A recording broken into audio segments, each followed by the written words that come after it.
Welcome to a journey into the unknown.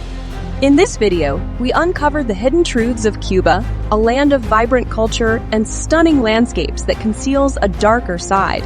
Prepare to be shocked as we reveal 21 secrets that are rarely talked about, from the shadows of economic struggles to the whispers of censorship and human rights issues. This is the side of Cuba they always hide. Join us as we delve deep into the mysteries and uncover the realities that lie beneath the surface of this enigmatic island nation. Prepare to discover the dark side of Cuba. The dark side of Cuba. Cuba lies in the northern part of the Caribbean region amidst three major bodies of water: the Caribbean Sea, the Gulf of Mexico, and the Atlantic Ocean, surrounded by four large island groups. Cuba itself is the largest island, occupying the majority of the country's land area and ranking 17th on the list of largest islands in the world. Havana is the capital of Cuba and also the largest city, not only in Cuba, but also in the entire Caribbean region. This city has also been ranked as one of the most beautiful cities in the Americas. Cuba possesses ancient beauty and impressive stretches of beaches. However, this nation also harbors many dark sides. For instance, internet usage here is very difficult. Cuba has four currencies, which confuse tourists, and the use of ration cards to purchase food persists. Let's explore the dark sides of Cuba together. Cash only. Cash is king in Cuba. U.S. credit and debit cards are not accepted anywhere in Cuba, and you must pay for everything in cash. Therefore, you have to leave your U.S. dollars at home. The government imposes an additional 10 fee for using this currency. For foreign tourists, there are ATMs, but you will incur transaction fees and high conversion rates. The best way to ensure you have enough cash is to exchange currency at the airport upon arrival. Currency exchange there is the best and worth the long wait. Payment confusion. The most common question you will encounter when in Cuba is, how can I pay you in Cuba? This question extends beyond just paying with cash or cards, as people are puzzled by the existence of four different currencies. In 2021, the Cuban government unified two national currencies in circulation domestically: the Cuban peso and the convertible peso, pegged to the dollar and exchangeable for other foreign currencies. The idea behind this was to make the island's economy, long restricted under tight state control where the government owns and manages most enterprises, more attractive to foreign investors. Instead, four currencies were introduced. This further weakens the economy as they distort prices in relation to each other. Depending on the restaurant, store, or service, people can pay with Cuban pesos, dollars, euros, or MLC, a virtual currency introduced by the government in 2019. MLC is used by loading dollars onto a card. This card can only be used to purchase goods at state-run stores. However, they cannot be exchanged back into dollars in cash form. Cuban pesos also suffer from two official exchange rates, one for businesses and one for individuals. Additionally, there's a third unofficial rate, where $1 can be exchanged for more pesos on the street. What do you think about Cuba's payment system? Comment below. Sir, number 14 are extremely expensive. Cigars are a luxury item representing freedom and power, especially favored by the upper class. One of the places with the best quality cigars in the world is cigars are a type of dried and rolled tobacco tightly wrapped into cigars. Cigars are much larger than cigarettes. Cuba grows a considerable amount of tobacco. Habano cigars are the highest quality cigars in the world, available in over 150 countries and becoming a symbol of the country for over 200 years. The cigar-making culture in Cuba has remained unchanged. Each leaf is checked for variety, shape, and quality, and is handed over to highly skilled cigar rollers who are highly respected in Cuban society. Cuban cigars originated in the 1960s, associated with a bodyguard of Fidel Castro named Benvenido Chico Perez. After trying this type of cigar, he inquired about the cigar maker named Eduardo Rara. From the raw materials to the techniques used to make it, Fidel Castro then sought a group of rollers, along with Eduardo Rara, to a former castle on the outskirts of Havana to build a small factory specializing in this special type of cigar. Cuban cigars are renowned as the finest tobacco products in the world. A box of high-quality Habanos can cost thousands of dollars. The reason for their high price is that each Cuban cigar goes through about 500 handmade tasks from seed to rolled cigar to become perfect. Every year, Habanos S.A.A., the exclusive distributor of Cuban cigars in over 150 countries, hosts a cigar festival in the capital city of La Habana for 5 days to introduce and showcase premium products. This is where the most famous Cuban cigar brands like Cohiba, Partagas, H.O.P., Upman, Romeo y Julieta, and Montecristo gather. The festival attracts the interest of cigar enthusiasts from over 70 countries worldwide. In addition to enjoying or purchasing cigars, visitors also have the opportunity to visit the most famous tobacco farms in Pinar del Rio province, Western Cuba. Tourists can witness master cigar rollers at work, and if they wish, even roll a cigar for themselves. Have you tried Cuban cigars yet? Would you like to try them? Leave your thoughts in the comments below. Cubans are highly spiritual. Cubans also believe in saints, and one of the most revered figures is Saint Lazarus. Legend has it that while still in the earthly realm, Saint Lazarus was afflicted with sores, causing many to shun him. Stray dogs would come and lick his wounds, miraculously healing them. Consequently, the image of Saint Lazarus is often that of a man wearing tattered yellow clothes and a wide-brimmed hat, accompanied by a pack of dogs.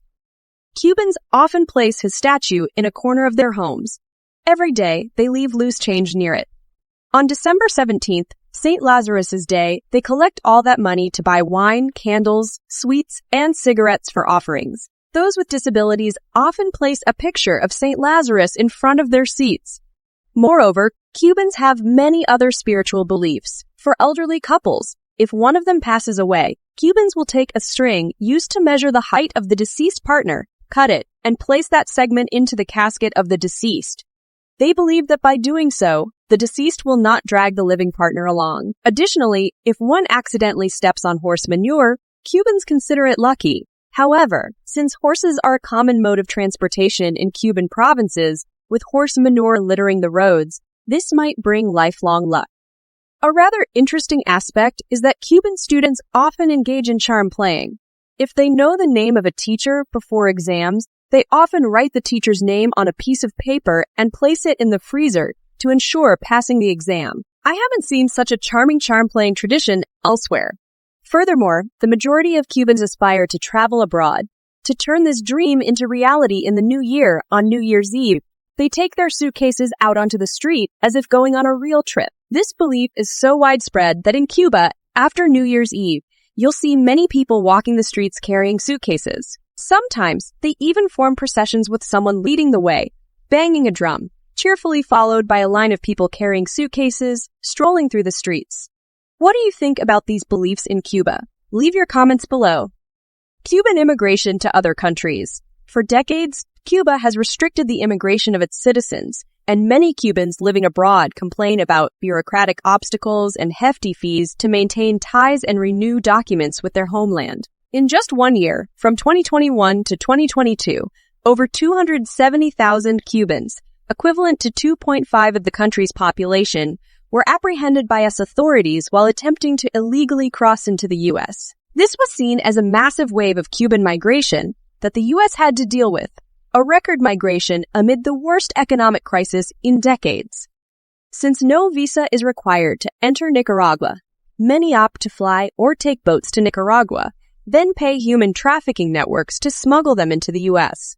The total cost can go up to $7,000 per person, while the average monthly wage in Cuba is only $157. Cubans leave their country in search of better living conditions amidst the island nation, experiencing its most severe economic crisis since the 1990s. The exodus from this island has added tension to an already near-collapsed economy and burdened Cuban society, with many families breaking up and dispersing around the world.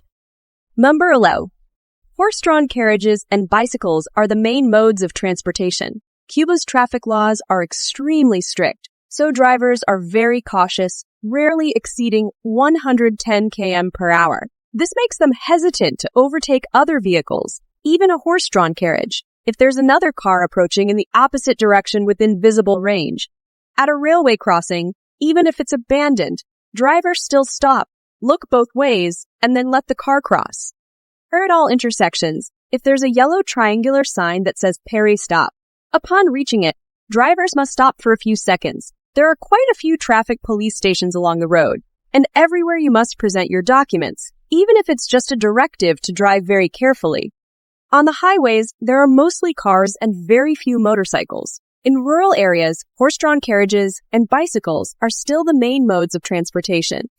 Moreover, if you're traveling on Cuban roads, it's very common to see the interesting sight of people hailing for rides quite densely and many drivers stopping to offer rides. This is because Cuban traffic laws stipulate that vehicles with blue license plates, which signify government vehicles, are obliged to give rides to hitchhikers without demanding anything in return. In Havana, if the police catch a driver refusing a ride while their vehicle is capable of carrying passengers and on the same route as the hitchhiker, they're fined for sure.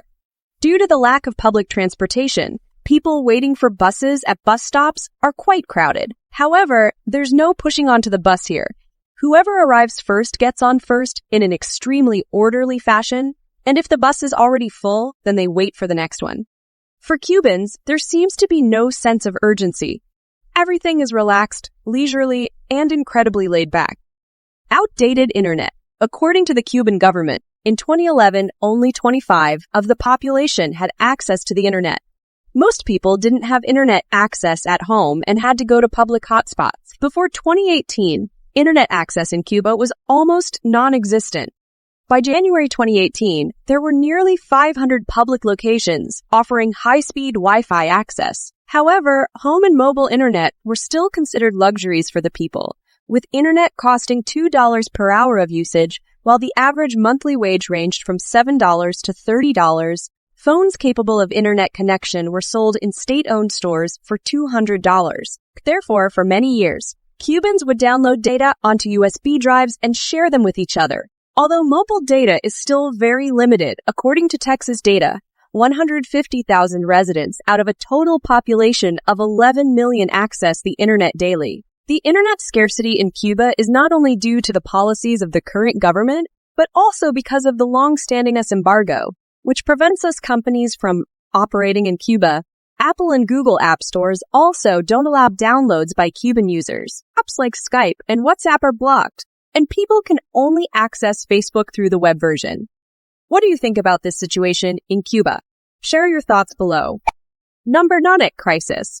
Cuba has to import up to 70% of its food and fuel to meet domestic demand. Tourism and the sugar industry are the two main sources of income for Havana. However, tourism completely collapsed due to the COVID-19 pandemic, and the sugar industry in Cuba lost its harvest season, producing only 66 compared to a normal year. By 2024, the country had experienced its 5th year of economic crisis, struggling with minimal foreign exchange as production plummeted sharply. The main reasons are frequent fuel shortages and power outages in the country. Cuba imports most of the food and fuel it consumes. However, due to reduced revenue after the COVID-19 pandemic, hindered by the harsh sanctions and tourism operations, which used to be a pillar of the economy in this Caribbean island nation, Cuba is facing an unprecedented economic crisis. Cuban Minister of Agriculture, Yael Jesus Perez, stated that pork, rice, and bean production decreased by over 80% in 2023 and egg production decreased by 50%. Hospitals in the country are lacking basic medical supplies such as sutures, cotton, and gauze, resulting in over 30 fewer surgeries than in 2019. Nearly 68% of essential medications are either unavailable or in short supply. In addition, public transportation, which is crucial in a country with few vehicles, is struggling due to fuel shortages and difficulties in finding replacement parts. Cuban ministers revealed that domestic freight transportation continues to decline and is only half of what it was in 2019. The industry is operating at 35% capacity with no fuel. The country is experiencing comprehensive paralysis from agriculture to services. Historically, it has operated similarly, but now even tourists have to queue for a long time to buy. Additionally, there's the issue of power outages, which the people of Cuba endure daily, hourly, and sometimes even affecting political tourism. Many hotels in Cuba are run down. Not all of Cuba's tourist infrastructure is as advertised. The economic crisis has also affected business operations here, despite allocating a large portion of public investment to build more hotels. The housing supply on the island is among the worst in the world. Cuba has hotels, restaurants, and shambles and scarce essentials and the worst quality rental tourism services. Moreover, if you go to Cuba, you'll see images of dilapidated buildings all over the tourist trail.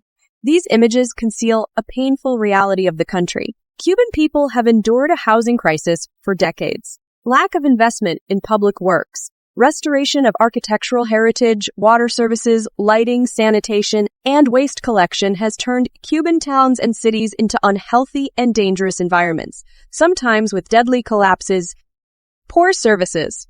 When you walk into a restaurant in Cuba, don't expect to be served with a cheerful attitude or quickly with a smile.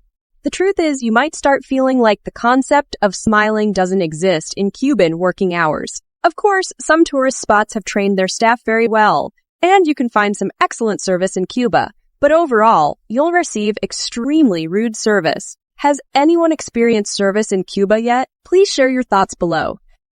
Number 6. Selling Coca-Cola used to be illegal. Anyone here like drinking Coca-Cola? Let me know in the comments, because it seems like Cuba isn't a big fan of this drink.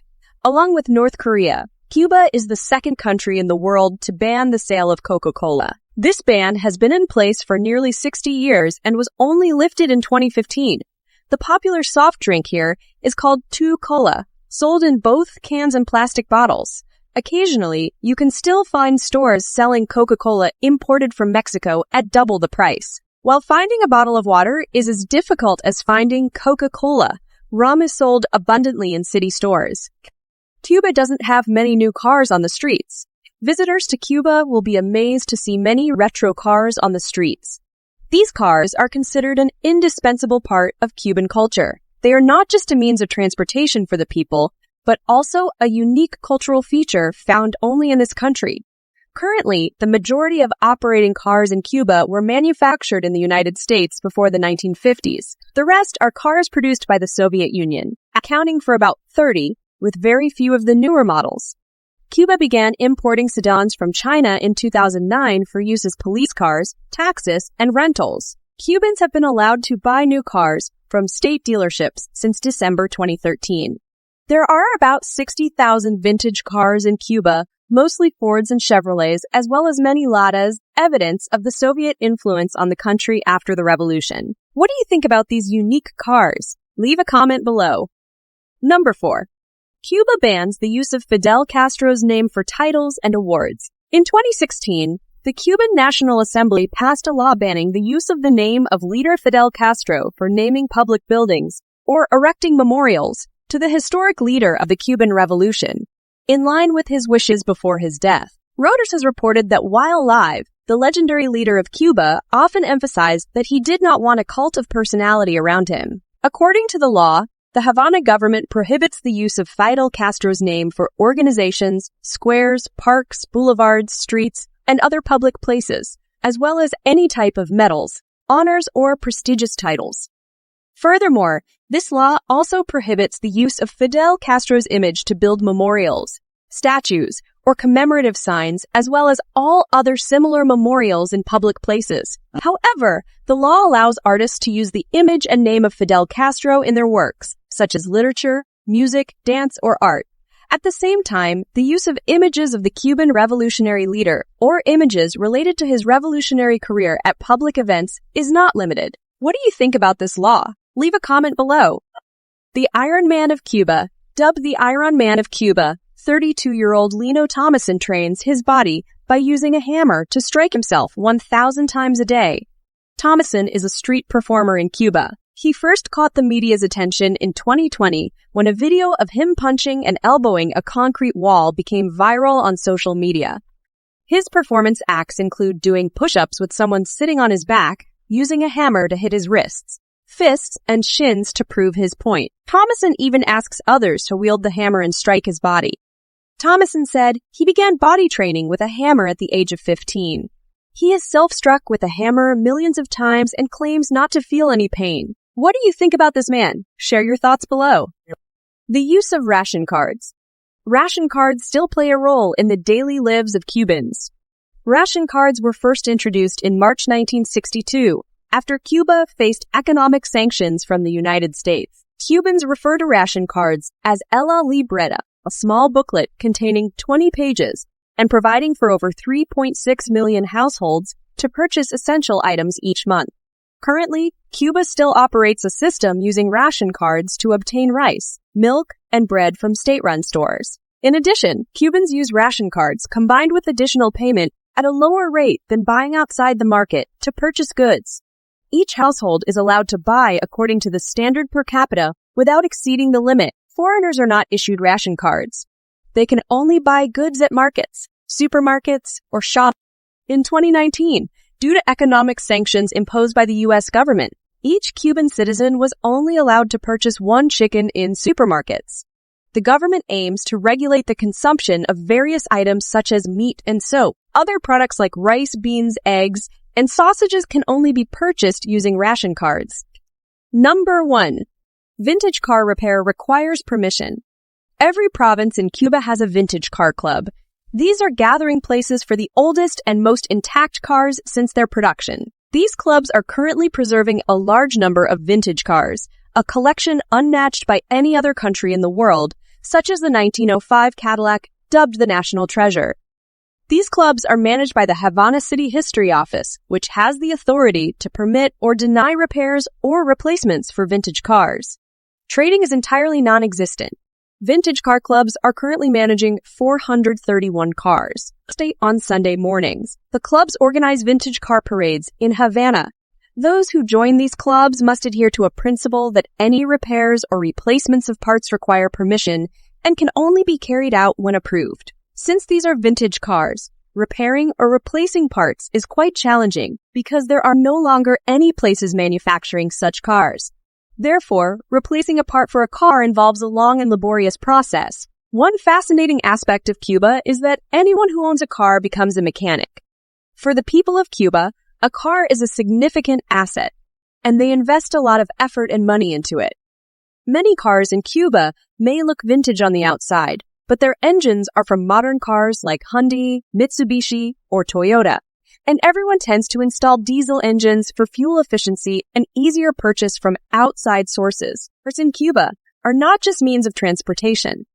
In many cases, they become the primary source of income for a family. Many people rent out their cars for interprovincial travel, charging $40 to $60 per day. So in a month, they can earn nearly $2,000, a considerable amount for most Cuban citizens. As we uncover the hidden truths of Cuba, it becomes clear that behind its nostalgic facade lie complex realities. Beyond the vintage cars and vibrant streets, Cuba grapples with economic challenges, political nuances, and cultural intricacies that shape daily life. Each revelation offers not just a glimpse into Cuba's past and present, but also valuable lessons on resilience, resourcefulness, and the human spirit amidst adversity. Exploring these secrets prompts us to reflect on the broader implications of history, policy, and societal resilience in one of the world's most intriguing nations. Additionally, many people take advantage of driving taxis in the evenings. Cuban taxis are called maquinese en el coco, colorful vintage cars that may have convertible tops. So we've explored some aspects of Cuba. What do you think about these? Have you lived in or experienced Cuba? Remember to share your thoughts in the comments below. Thank you for watching our video. Don't forget to like, share, and subscribe to stay updated with our latest videos. See you in the next videos.